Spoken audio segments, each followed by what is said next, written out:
जांच शुरू की, लेकिन कोई भी सुराग नहीं मिला। आज का दिन कुछ बंजारों को गांव के जंगलों में अन्ना की लाश मिल गई, जिसकी गर्दन मरोड़ दी गई थी। उसका सर पीछे की ओर मुड़ा हुआ था।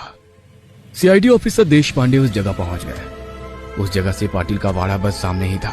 तभी उसकी नजर उस पुराने पीपल के पेड़ पर पड़ी।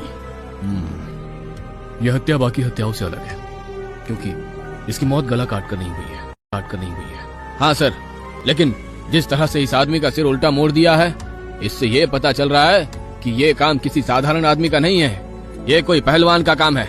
लेकिन शायद इस हत्या का बाकी हत्याओं से कोई संबंध नहीं है, क्योंकि कुंवारी लड़कियों की हत्याएं बलि के लिए की गई है।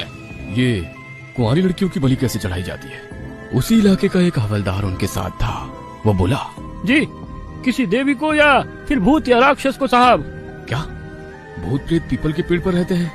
ऑफिसर देश पांडे ने उस पीपल की ओर देखकर कहा। हाँ साहब। पुलिस को वहां देख पाटिल के दोनों आदमी धनाजी और सनाजी वहां पहुंचे। उन दो पहलवानों को देखकर देश पांडे उन पर ही शक करने लगे। खैर, उसके बाद जांच के दौरान वो मृतक अन्ना के घर पहुंचे। क्या आपके पति की किसी से दुश्मनी थी? नहीं जी, लेकिन मुझे लगता है कि उनकी हत्या पाटिल के आदमी धनाजी और अनाजी ने की है। लेकिन आपको ऐसा क्यों लग रहा है?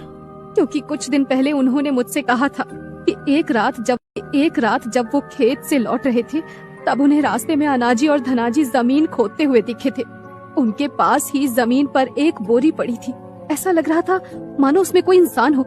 जब उन्होंने उनसे पूछा कि उसमें क्या है, तो वो बोले कि इसमें गाय का मरा हुआ बछड़ा है। लेकिन उन्हें शक हुआ, क्योंकि इतनी रात को कौन बछड़ा दफनाता है। और उसके ठीक 7-8 दिन बाद गांव के दूसरी जगह कुत्तों ने जमीन से एक लड़की की लाश कुरेद कर बाहर निकाली थी। शायद मेरे पति उन पर ही नजर रख रहे थे और उन्होंने कुछ देख लिया था, इसीलिए उन दोनों ने उनकी हत्या कर दी। ये सुन ऑफिसर देश पांडे को हत्याओं की जांच में मजबूत दिशा मिल चुकी थी।